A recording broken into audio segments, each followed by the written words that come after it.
শরীরের দুইটি জিনিসের কারণে মানুষ সবচেয়ে বেশি জাহান্নামে যাবে। নামাজ না পড়ার কারণে মানুষ বেশি জাহান্নামে যাবে না, রোজা না রাখার কারণে মানুষ বেশি জাহান্নামে যাবে না, হজ না করার কারণে মানুষ বেশি জাহান্নামে যাবে না। শরীরের দুইটি অঙ্গ আছে, দুইটি জিনিস আছে যে জিনিসের কারণে মানুষ সবচেয়ে বেশি জাহান্নামে যাবে। নবীজি সাল্লাল্লাহু আলাইহি ওয়াসাল্লাম নিজে আমাদেরকে জানিয়ে দিয়েছেন। হাদিসটি বুখারী শরীফ বলেন, বিভিন্ন হাদিসের কিতাবের ভিতরে হাদিস এসেছে। দুইটি কারণ নবী সাল্লাল্লাহু আলাইহি ওয়াসাল্লাম জানিয়ে দিয়েছেন।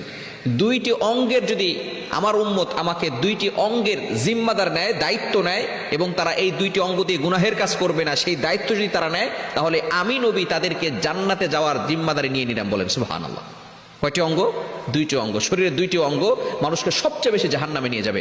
নাম্বার ওয়ান, এক নাম্বার হচ্ছে ফামন, মানে মুখ, জিহ্বা। এই জিহ্বার গুনাহের কারণে মানুষ, অধিকাংশ মানুষ জাহান্নামে চলে যাবে। আপনি কাউকে আঘাত করেছেন হাত দিয়ে, এই হাতের আঘাত বেশি দিন থাকবে না, কিন্তু মুখ দ্বারা যদি কাউকে কষ্ট দিয়ে থাকেন, এটা এমন একটা কষ্ট সারা জীবন মানুষ মনে রাখবে।